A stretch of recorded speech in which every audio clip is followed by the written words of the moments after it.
Hey guys, Thinking here, bringing you another Dragon Ball Z Dokkan battle video, and so today we are going to jump into the final stage of the Wicked Bloodline Red Zone, which is versus Metal Cooler Core. I am going into this completely blind. I have not attempted it yet.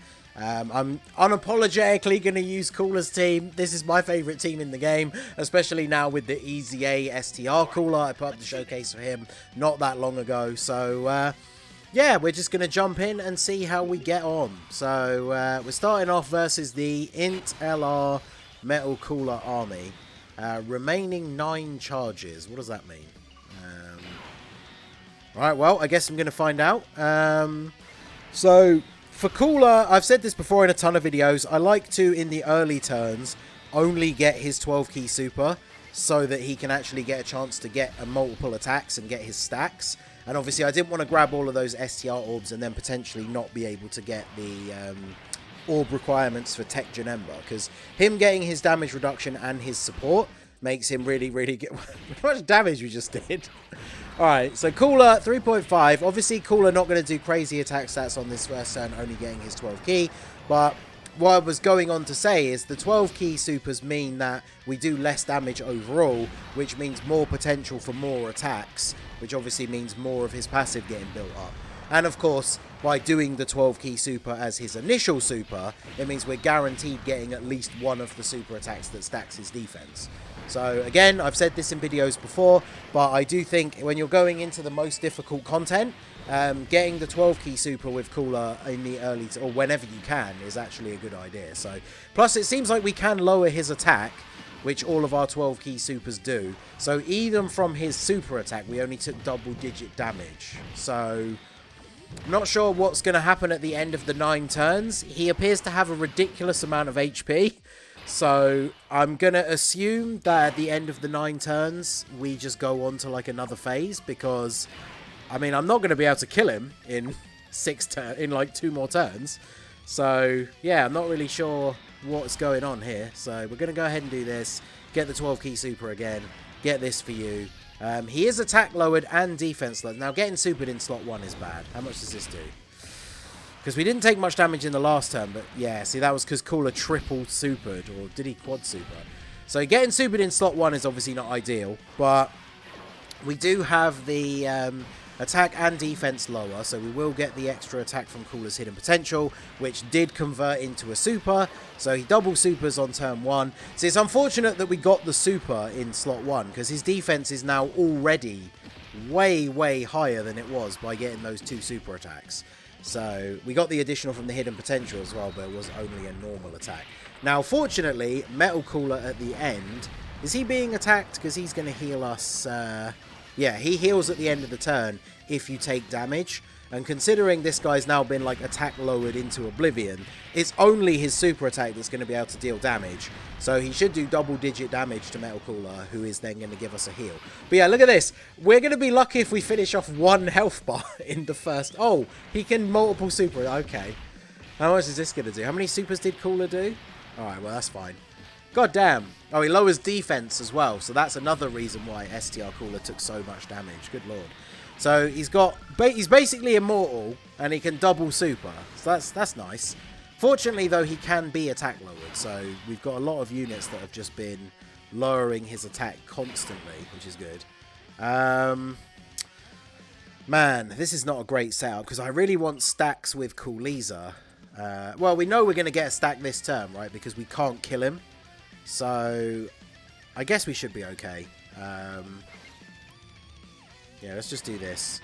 We're going to get the 18 key super with this Cooler anyway, and then we'll go ahead and do this. So yeah, because I guess we're not going to kill, we don't have to worry about Cooliza not getting the possibility to super attack. Now, hopefully, he can triple super, because he can do that. We really want him to do that, because of his stacking defense. He does get the 200% leader skill from LR Cooler as well, though, so his overall stats are pretty good. And now STR Cooler just going off. I do kind of like it, actually, I guess. So I'm assuming this is obviously how this works, right? Because we just can't kill him. We'll be lucky if we actually do finish this first health bar. Now, the good thing about that is, whilst you do obviously have to make sure you're not getting tagged by those super attacks and taking a ton of damage, that means that this first phase, because it's guaranteed to go on for 3 turns, you're going to have the possibility to stack with your units that require stacking, right? So this is pretty good.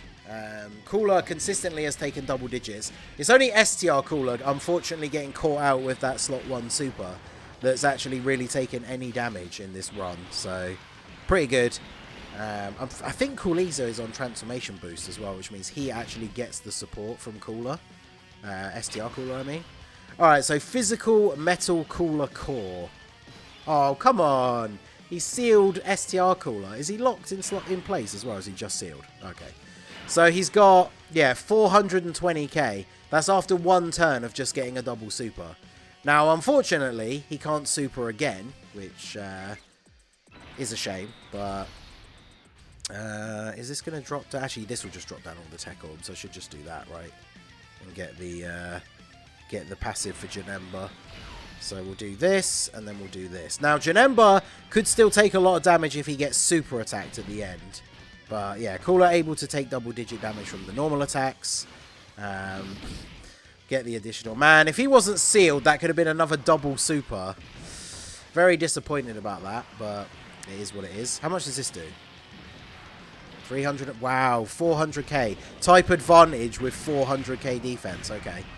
So, yeah, he definitely hits incredibly hard. I mean, this is the final Wicked Bloodline Red Zone stage. So, I would expect him to be hitting as hard as, like, Broly and stuff with his super attack. So, obviously, we were kind of just saved by the fact that we have type advantage there, I guess. Now, hopefully, he can't double super while he's in the core stage. Because we definitely don't want Janemba taking a super at the end here, because Janemba raising his defense on super, he has guard, so from normal attacks he shouldn't take too much damage, or he'll take no damage because he'll get a dodge. And we're going to transform with our Metal Cooler Core. Let's go. Core versus core action. Alright. So we get a couple of turns of free damage. The rage modes are never particularly, you know, crazy, but also we need 4 key to super, which we only just managed to get that one. There we go. Alright, so we do get some free damage here. Whilst the Metal Cooler Cores just bash against each other. 2.2 mil. I mean, not crazy, but what kind of damage do we actually do? Yeah, less than 1 million. We might not even finish off this health bar in this turn. But I wish the rage modes, I wish they would give them a little bit more. I guess they're afraid of making them too powerful because of the fact you take no damage. So, obviously, this entire turn, like, he can't do anything to us.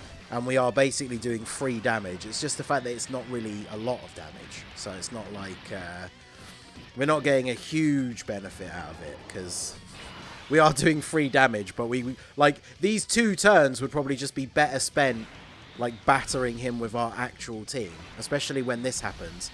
And we can't actually get key. So... Alright, so we'll get super attacked, that's fine. Get that out of your system. Hey, maybe you could even double super this turn, so that then you don't super next turn. That would be good. But yeah, I mean, you see that number there, that's obviously without any delight of the stats and stuff factored in, because we can't take damage as the core anyway. But 1.6 million damage his super attack does. So, the fact that Cooler only took 400k is actually not that bad, all things considered. But yeah, very unfortunate that we were sealed, because we could have potentially double supered that turn, because he did get the hidden potential additional. If that had in fact been a double super, I think we would have tanked that reasonably well. Now, the problem that we have here is that we don't have any... Oh, really? We don't have the damage reduction for Frieza, because we dropped below the HP threshold. Alright, well, let's do this. Hopefully we crit on this, because Cooler's active skill does do ridiculous damage. But I'm not too sure the best way to play out this turn now, because if this crits, I think we do, you know, we do a significant amount of damage here. Yeah, 10 million. But the Metal Cooler and Sealed Cooler between them are not going to be able to kill the Metal Cooler Core. So Unfortunately, I think what that means is to survive this turn, I am literally going to have to double Whis, which it's not really ideal, but it is what it is, I guess. Again, not what I wanted to do, for sure, but... You know, I mean, to be fair, if STR Cooler hadn't eaten that super attack at the beginning, we wouldn't have got the transformation with Metal Cooler, but we would be in line for, like, getting a no-item run, because that one super from him is really the only damage we actually took. So that is unfortunate, but it is what it is, I guess. With the double Whis, we shouldn't take any damage, even, well, I guess if Golden Frieza gets hit with a super... I actually don't know how much damage he would take with a double Whis, because obviously with the AGL Golden Frieza, he loses all of his damage reduction below a certain HP threshold, and his defense is just awful. Even on this team, like his defense at the start of the turn is probably like, what, 50k? Yeah, see, he still takes 30k through a double Whis. Alright, bro, calm down. Cool. Shall I transform or no? I mean, I guess if I don't transform, we get the extra stack. So he is going to go way above defense. I mean, we easily kill this turn because I just used the active skill. So the double Whis helped protect Golden Frieza, but we could quite easily have done this with no items. So I think since this first run is going to be a win, I might try and no items it straight away after this. So if you're seeing this video, it means the no item run attempt failed twice and I run out of attempts for the day. But... yeah, I'm not going to transform. I could transform. Actually, I don't even need to transform. I just do this, and then we win. Because this friend Cooler is at 565k defense at the start of the turn, by the way. So, yeah, because he's got double supports on rotation. So, STR LR Cooler, whose only weakness... 16 million. Okay. STR Cooler, whose only weakness was his defense at the start of turn. On this rotation with these two insane support units, had over 500k defense at the start of the turn. I actually, when I made my initial tier list and put Cooler at number 1, a lot of people didn't agree. And the more I played with him and got some bad RNG, and the more I played with Birdcoo, I could accept him being number 1 instead of Cooler. But now with this team, with STR Cooler with his EZA, I actually think LR Cooler might be number 1. Like, not on turn 1, but, like, you saw him there built up with two support units, but 2 runnable support units. And he was at 575k, and he raises defense on each of his additional 12 key supers that he's going to get, which he could potentially get 4 of. And remember, he gets 1 guaranteed once he's done enough attacks. So he's guaranteed to get that 1 additional 12 key super, and then he's going to be over, like, 600k defense. Possibly even 700. I'm not going to do the maths in my head. But he also put out a 16 million attack stat and had more super attacks on deck ready to go. So, yeah, he's absolutely nuts. But there you go. That is the Wicked Bloodline Red Zone Metal Cooler Core stage defeated with the Cooler team. Absolutely insane. I love this team so much. And now... we have the Wicked Bloodline support memory, so this team is going to be even more insane. So let me know what you guys think down below. Who did you use to beat the stage? I don't know how, like, he definitely super attacks, like, hits you like a truck as the Metal Cooler Core, but we only really took 1 huge attack during that run, so I think with a bit of luck, could easily do the no item run. So there you go. That is going to be it for the video, guys. This has been the Masked Ningen. Smash that like button, subscribe to the channel if you are new. Check out the links down below for the Discord and the merch store, and I will see you all again soon. Have a good one.